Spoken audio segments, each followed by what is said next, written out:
जयराम जी की दोस्तों, स्वागत है आपका ट्रिकुल एकेडमी में। हम विज्ञान के एक एक चैप्टर को सॉल्व करते जा रहे हैं। उनसे जो महत्वपूर्ण क्वेश्चन है सौ क्वेश्चन हम ले रहे हैं।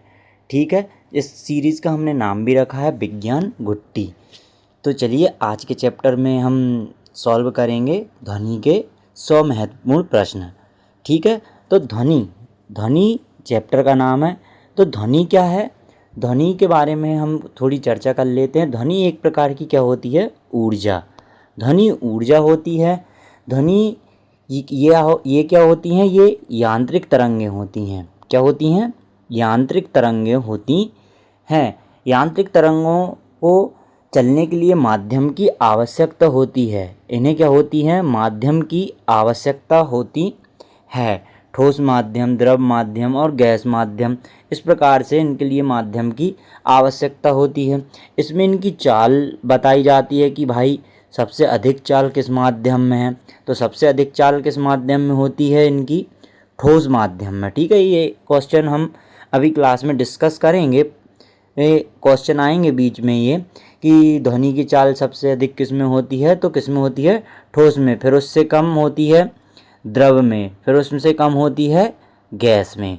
ठीक है, इस प्रकार से ये इनकी चाल होती है। तो चलिए इसका हम पहला क्वेश्चन देखते हैं।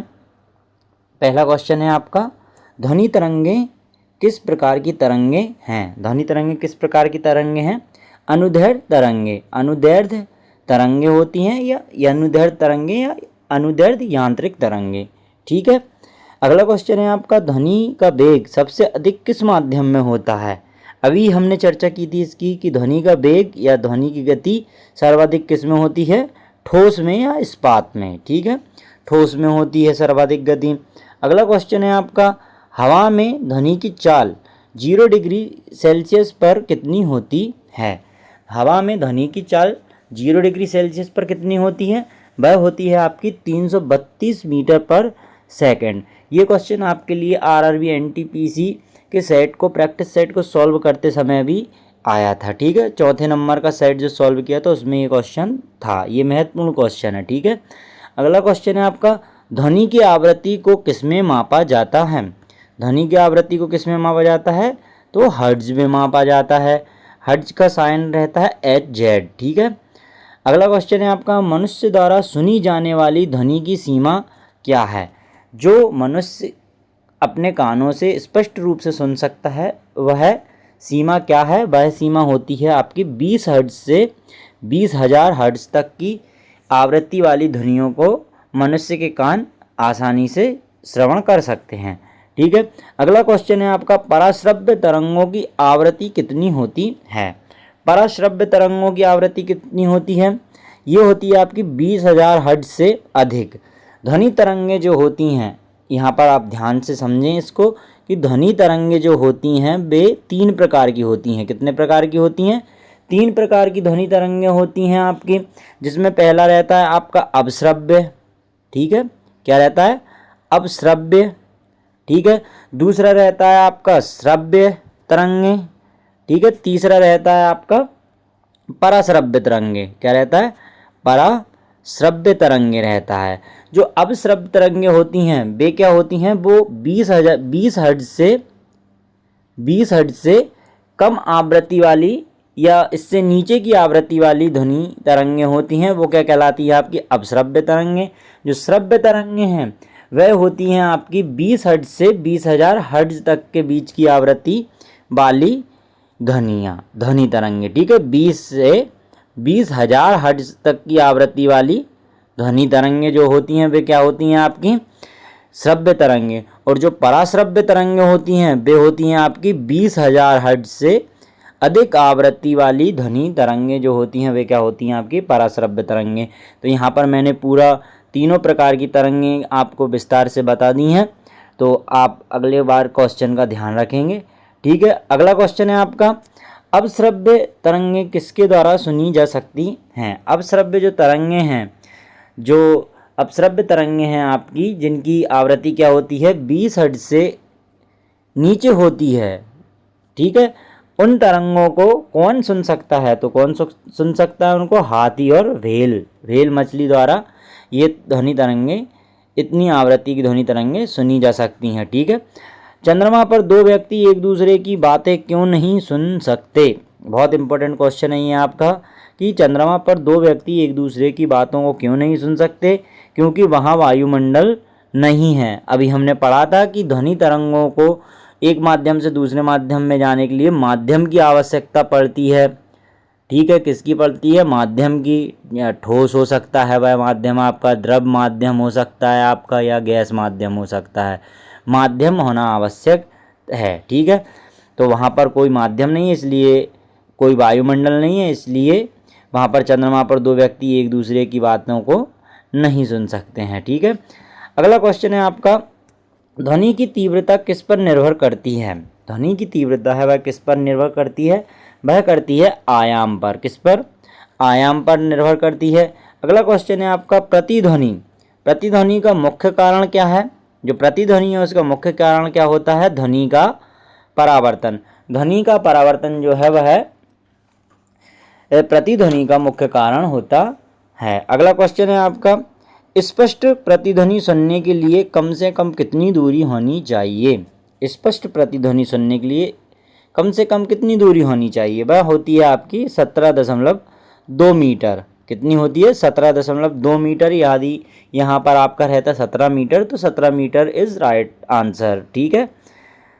अगला क्वेश्चन है आपका कि रडार में कौन सी तरंगों का उपयोग किया जाता है? जो रडार प्रणाली है उसमें किन तरंगों का उपयोग किया जाता है? वो होती हैं आपकी रेडियो तरंगें। क्या होती हैं आपकी? रेडियो तरंगें होती हैं। ठीक है, रडार में। अगला क्वेश्चन है आपका, ध्वनि का तारतम्य, ध्वनि की जो पिच है वह किस पर निर्भर करती है? ध्वनि की पिच किस पर निर्भर करती है? आवृत्ति। आवृत्ति, फ्रीक्वेंसी। ठीक है। अगला क्वेश्चन है आपका, माध्यम का तापमान 1 डिग्री सेल्सियस बढ़ाने पर 1 डिग्री सेल्सियस बढ़ाने पर ध्वनि की चाल कितनी बढ़ जाती है? ध्वनि की चाल कितनी बढ़ जाएगी? वह बढ़ती है आपकी 0.61 मीटर प्रति सेकेंड। ठीक है। अगला क्वेश्चन है आपका, ध्वनि की तीव्रता मापने की इकाई क्या है? ध्वनि की तीव्रता को किस में मापा जाता है? तो डेसिबल में, small D capital B, decibel. ठीक है। अगला क्वेश्चन रहने वाला है आपका कि सोनार का पूर्ण रूप क्या है? सोनार जो है उसका पूर्ण रूप क्या है? तो उसका पूर्ण रूप होता है साउंड नेविगेशन एंड रैंगिंग। ठीक है, साउंड नेविगेशन एंड रैंगिंग। ठीक है। अगला क्वेश्चन है आपका, कीड़ों को नष्ट करने और कपड़ों को साफ करने के लिए किन तरंगों का उपयोग होता है? कीड़ों को नष्ट करना हो यदि, या उनको साफ करना हो कपड़ों को, तो उसके लिए किन तरंगों का यूज़ करना रहता है? पराश्रव्य तरंगे। पराश्रव्य तरंगे। पराश्रव्य तरंगों की आवृत्ति कितनी होती है? 20,000 हर्ट्ज से अधिक आवृत्ति वाली ध्वनि तरंगे। ठीक है। अगला क्वेश्चन है आपका, महिलाओं की आवाज़ पतली क्यों होती है? महिलाओं की जो आवाज़ है सुरीली और पतली क्यों होती है? उसका कारण है उच्च तारतम्य, हाई पिच होता है उनका। ठीक है, क्या होता है? हाई पिच होता है उनका, इसलिए महिलाओं की आवाज़ पतली होती है। ध्वनि की चाल पर किसका प्रभाव नहीं पड़ता? ध्वनि की चाल पर, बहुत ही इम्पोर्टेंट क्वेश्चन है आपका, ध्वनि की चाल पर किसका प्रभाव नहीं पड़ता? तो दबाव का या दाब का, प्रेशर का प्रभाव नहीं पड़ता है। ठीक है। अगला क्वेश्चन है आपका, बादलों की गर्जना सुनाई देने से पहले बिजली की चमक क्यों दिखाई देती है? बादलों की जो गर्जना होती है वो सुनाई देने से पहले हमें बिजली चमकी हुई दिखाई देती है। इसका क्या कारण है? कि प्रकाश की चाल जो है वो ध्वनि से अधिक है। जो प्रकाश की चाल होती है तो इसलिए हमें बिजली चमकते हुए दिख जाती है, परंतु आवाज़ हमें बाद में सुनाई देती है।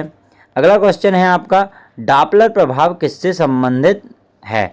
जो डॉपलर प्रभाव है वह किससे संबंधित है? ध्वनि से। अगला क्वेश्चन है आपका, पराध्वनिक विमान सुपरसोनिक जेट कौन सी तरंग पैदा करते हैं? सुपरसोनिक जेट कौन सी तरंगें पैदा करते हैं? वो करते हैं आपकी शॉक वेव। ठीक है, कौन सी ध्वनि तरंगें पैदा करते हैं? Shock wave. ध्वनि का वेग शुष्क वायु की तुलना में नम वायु में अधिक क्यों होता है? जो ध्वनि का वेग है शुष्क वायु की तुलना में नम वायु में अधिक क्यों होता है? उसका कारण है आपका नम वायु का घनत्व कम होता है, इसलिए ये अधिक होता, ठीक है, जो वेग है वो क्या होता है, अधिक होता है। अगला क्वेश्चन है, मनुष्य के कान के लिए सबसे सुखद ध्वनि स्तर कौन सा है? जो सबसे सुखद आनंददायक स्तर जो है वह ध्वनि का, वह है आपका 45 डेसीबल, 45 डेसीबल है। अगला क्वेश्चन है आपका, विश्व स्वास्थ्य संगठन WHO के अनुसार ध्वनि प्रदूषण का स्तर क्या है? WHO के अनुसार ध्वनि प्रदूषण का स्तर क्या है? 75 डेसीबल से ऊपर की ध्वनि ध्वनि प्रदूषण के अंतर्गत शामिल की जाती है, ठीक है। अगला क्वेश्चन है आपका, गूंज गूंज गूंज जो है, गूंज को कम करने के लिए सिनेमा हॉल की छतों पर क्या लगाया जाता है? चूँकि सिनेमा हॉल क्या रहता है, पैक रहता है, तो उसकी जो गूंज है, प्रतिध्वनियाँ जो उत्पन्न होती हैं, रिवाइब्रेशन, ठीक है, उनको कम करने के लिए सिनेमा हॉल की छतों पर क्या लगाया जाता है? तो ध्वनि अवशोषक पैड लगाए जाते हैं। क्या लगाए जाते हैं? ध्वनि अवशोषक पैड लगाए जाते हैं। वायु में ध्वनि का वेग 332 मीटर प्रति सेकंड है। यदि दबाव बढ़ाकर दोगुना कर दिया जाए तो वेग क्या होगा? ये आप अभी पढ़ चुके हैं कि दबाव का कोई प्रभाव नहीं पड़ता है, तो वेग क्या रहने वाला है आपका? वेग सेम रहेगा, क्या? 332 मीटर पर सेकंड ही रहेगा। अगला क्वेश्चन है आपका, जब ध्वनि एक माध्यम से दूसरे माध्यम में जाती है तो क्या नहीं बदलता? ध्वनि जब एक माध्यम से दूसरे माध्यम में जाएगी तो उसकी आवृत्ति नहीं बदलती है, ठीक है। संगीत वाद्य यंत्र सितार में किस प्रकार की तरंगें उत्पन्न होती हैं? किस प्रकार की तरंगें उत्पन्न होती हैं? अनुप्रस्थ अप्रगामी तरंगें उत्पन्न होती हैं। अनुप्रस्थ अप्रगामी तरंगें उत्पन्न होती हैं, ठीक है। स्टेथोस्कोप किस सिद्धांत पर कार्य करता है? स्टेथोस्कोप किस सिद्धांत पर कार्य करता है? वह करता है आपका ध्वनि का परावर्तन के सिद्धांत पर कार्य करता है, ठीक है। अगला क्वेश्चन है आपका, समुद्र की गहराई मापने के लिए किसका उपयोग किया जाता है? तो उसके लिए राइट आंसर है आपका सोनार का यूज़ करते हैं गहराई मापने के लिए समुद्र की। चमगादड़ रात में उड़ने के लिए किन तरंगों का सहारा लेते हैं? वह किन तरंगों का सहारा लेते हैं? आपका पराश्रव्य तरंगों का। हृदय की धड़कन किस आवृत्ति की तरंगें उत्पन्न करती है? जो हृदय की धड़कनें होती हैं वह किस आवृत्ति की तरंगें उत्पन्न करती हैं? वे करती हैं आपकी अपश्रव्य तरंगें उत्पन्न करती हैं। ध्वनि तरंगों का विवर्तन कब अधिक स्पष्ट होता है?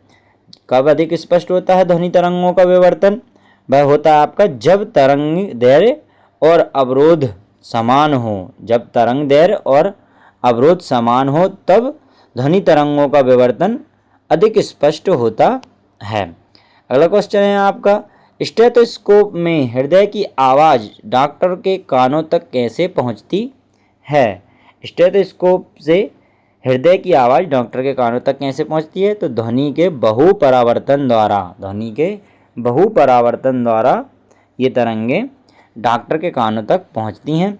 एक अंतरिक्ष यात्री अपने साथी को चंद्रमा पर क्यों नहीं सुन सकता?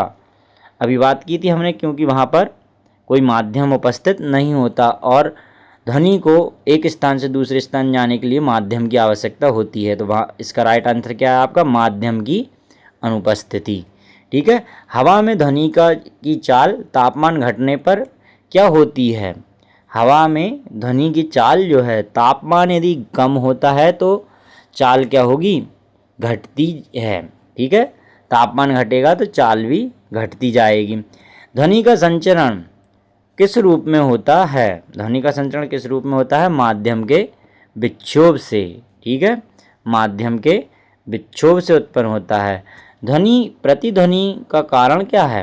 प्रतिध्वनि का कारण है ध्वनि का परावर्तन होना। मैक संख्या का उपयोग किसकी चाल बताने के लिए किया जाता है? मैक संख्या का यूज़ किसकी चाल बताने के लिए किया जाता है? वह किया जाता है आपका विमान की चाल बताने के लिए। अगला क्वेश्चन है आपका, एक मैक से अधिक चाल को क्या कहते हैं?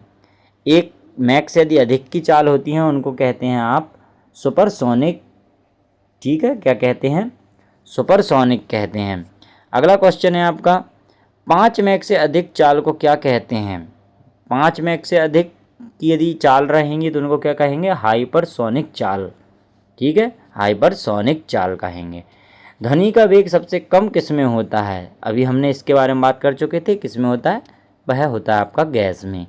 ठीक है, अगला क्वेश्चन है आपका, किस स्तर की ध्वनि इंसान के लिए घातक साबित हो सकती है? तो इंसान के लिए घातक ध्वनि कितनी रहेगी, कौन सी डेसिबल की रहेगी? वह रहेगी आपकी 150 डेसिबल से अधिक आवृत्ति की ध्वनि जो रहेंगी वह मानव के इंसान के कान के लिए घातक साबित होंगी। ध्वनि की गुणवत्ता किस पर निर्भर करती है? ध्वनि की गुणवत्ता किस पर निर्भर करती है भाई? तो अधिस्वरक, ठीक है, स्वरक पर निर्भर करती हैं, ओवरटोन्स पर निर्भर करती हैं।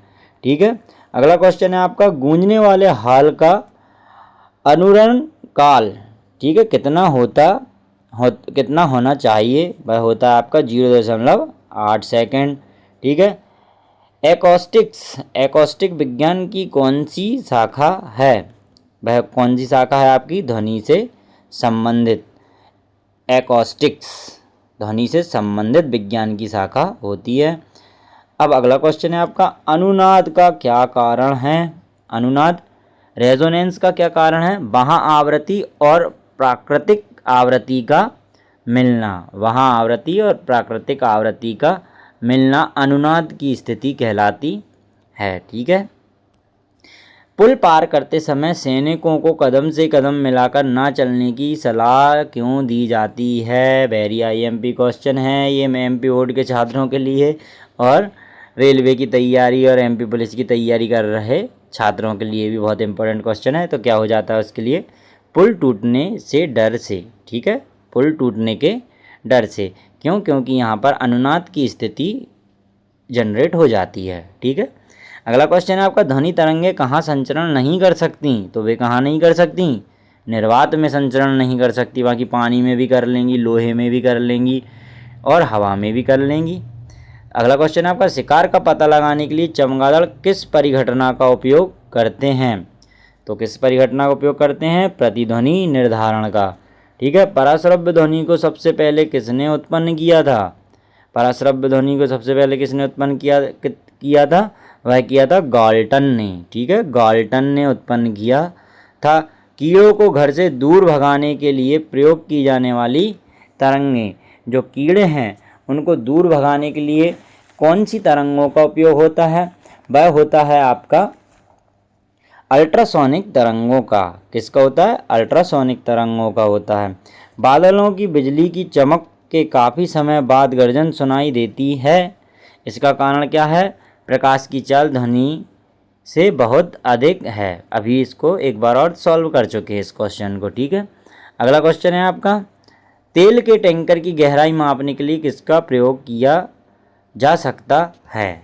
तेल के टैंकर की गहराई मापने के लिए हम कर सकते हैं सोनार का यूज़। ठीक है, ध्वनि के वेग का मान सबसे कम होता है। ध्वनि के वेग का मान सबसे कम किस में होगा? गैस में होगा। ध्वनि की तीव्रता का मात्रक क्या होता है? वह होता है आपका डेसिबल। ठीक है, मनुष्य के लिए सबसे सुरक्षित ध्वनि स्तर WHO के अनुसार क्या है? वह है आपका 45 डेसिबल।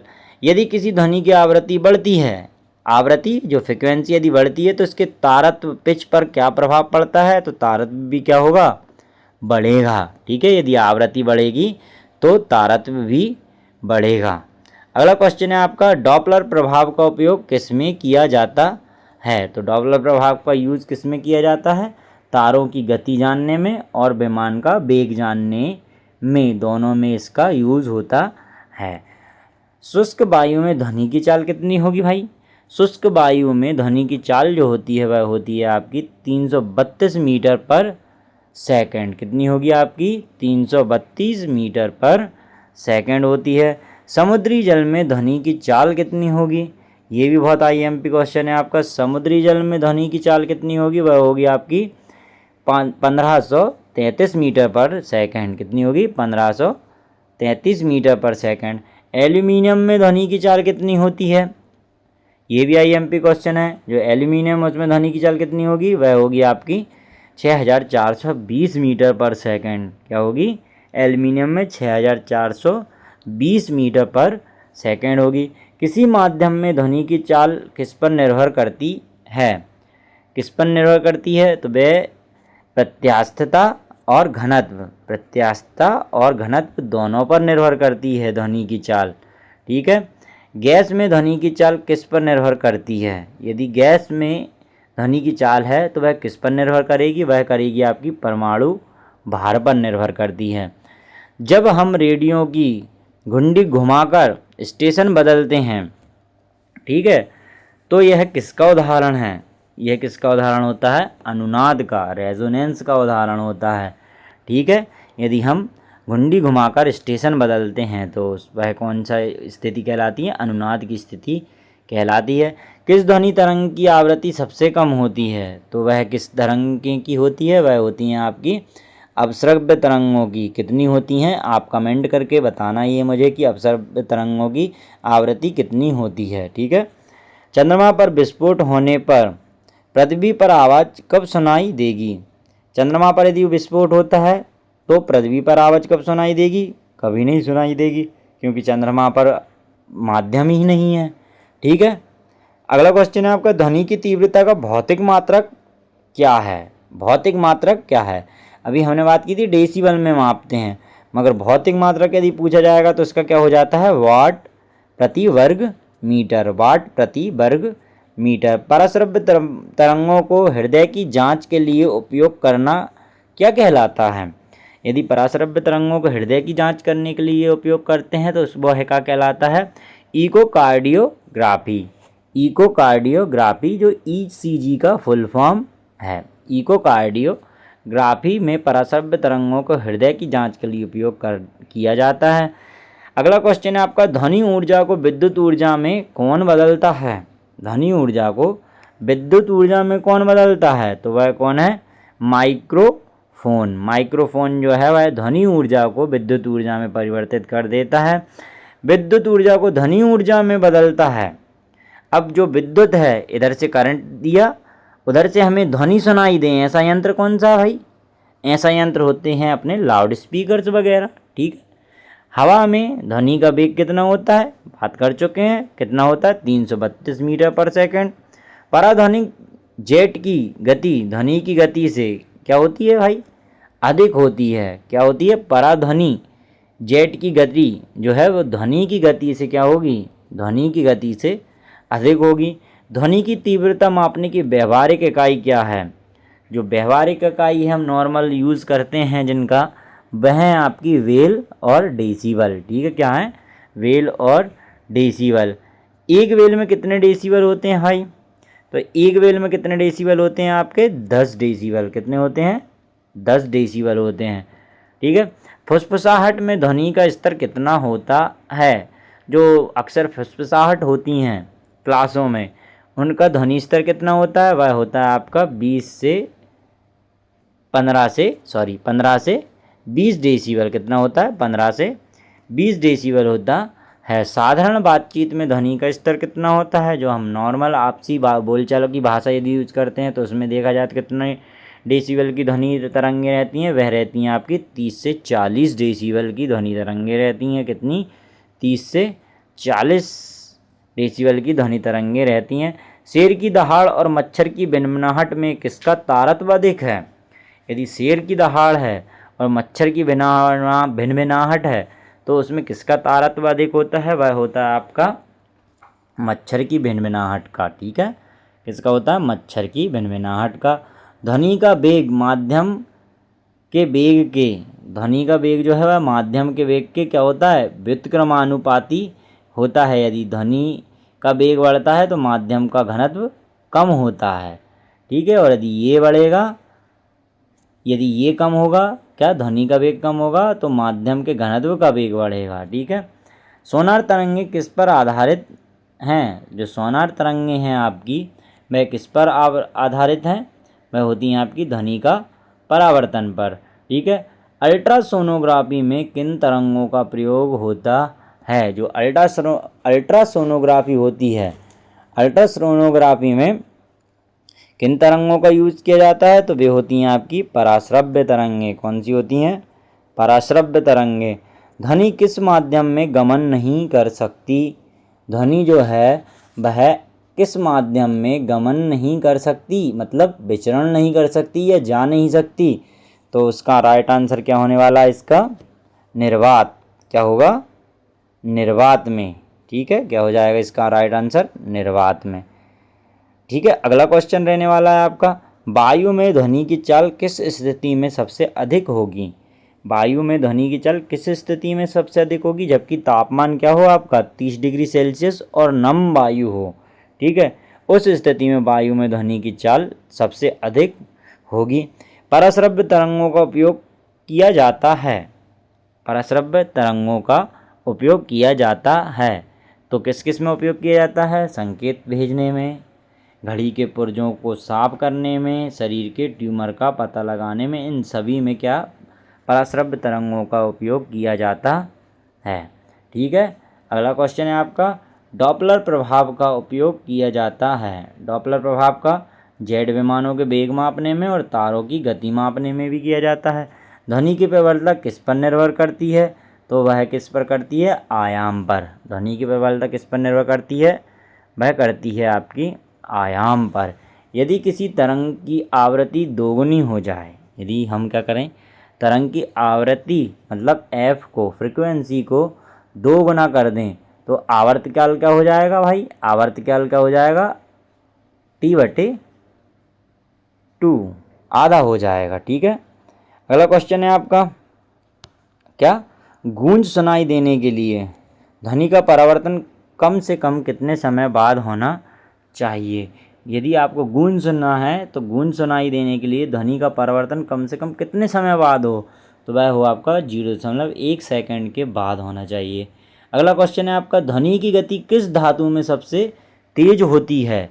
ध्वनि की गति सबसे अधिक किस धातु में होती है, वह होती है आपकी एल्युमिनियम में। देखो ठोस में तो होती है, मगर उसमें किस में होती है भाई, जैसे तांबा ऑप्शन दिया है, इसमें लोहा ऑप्शन दिया, मगर राइट आंसर क्या है इसका, एल्युमिनियम। ठीक है, तो यदि धातुओं के नाम दिए हैं तो आप एल्युमिनियम का ध्यान रखेंगे। ठीक है, एक ध्वनि तरंग की आवृत्ति 50 हर्ट्ज है, तो इसका आवर्तकाल क्या होगा। ठीक है, एक ध्वनि की तरंग की आवृत्ति 50 हर्ट्ज है, तो इसका आवर्तकाल क्या रहने वाला है आपका, 0.02 सेकेंड। ठीक है, क्या रहने वाला है, 0.02 सेकेंड। ठीक है, गैसों में ध्वनि तरंगें सदैव होती हैं। गैसों में कौन सी ध्वनि तरंगें होती हैं, वह होती हैं आपकी अनुदैर्ध्य तरंगें। कौन सी होती हैं, अनुदैर्ध्य तरंगें। ठीक है, ध्वनि का परावर्तन किन सतहों में अधिक होता है या किन सतहों से अधिक होता है, तो वे होती हैं आपकी कठोर और चिकनी सतहों से ध्वनि का परावर्तन है जो वह है आपका अधिक होता है। अनुरण कर्ण रिवर्बेशन का मुख्य कारण क्या है। ठीक है, उसका मुख्य कारण क्या है, बार बार परावर्तन। ठीक है, अगला क्वेश्चन रहने वाला है आपका, आवृत्ति का SI मात्रक क्या होता है भाई, तो वो होता है आपका हर्ट्ज। तरंग दैर्घ्य का मात्रक क्या है, तरंग दैर्घ्य का मात्रक क्या होता है आपका, वेवलेंथ का मात्रक मीटर होता है। ध्वनि तरंगों के किस गुण के कारण हम अपने कमरे में बैठे हुए बाहर की आवाज़ सुन लेते हैं, तो उस स्थिति में क्या होता है, ध्वनि का विवर्तन। क्या होता है भाई, ध्वनि का विवर्तन होता है। अगला क्वेश्चन है आपके लिए, निर्वात में ध्वनि की चाल कितनी होती है। निर्वात में ध्वनि की चाल कितनी रहेगी, वह रहेगी आपकी 0। मानव कान के लिए श्रव्य आवृत्ति सीमा है, वह आपकी क्या 20 हर्ट्ज से 20 किलो हर्ट्ज या 20,000 हर्ट्ज होती है मानव कान के लिए श्रव्य आवृत्ति की सीमा। ठीक है, ध्वनि अध्याय का अध्ययन, जो ध्वनि अध्याय है उसका अध्ययन क्या कहलाता है भाई, उसका अध्ययन कहलाता है आपका एकॉस्टिक्स। क्या कहलाएगा आपका, एकॉस्टिक्स कहलाएगा। इस प्रकार आपके ये 100 क्वेश्चन पूरे संपूर्ण ख़त्म हो चुके हैं। उम्मीद करता हूँ आपको बहुत क्वेश्चन पढ़ने में मज़ा आया होगा और अच्छे लगे होंगे। इस प्रकार विज्ञान घुट्टी की ये तीसरी क्लास यहीं पर समाप्त करते हैं। मेरे साथ बने रहने के लिए आपका बहुत बहुत धन्यवाद। जय हिंद दोस्तों।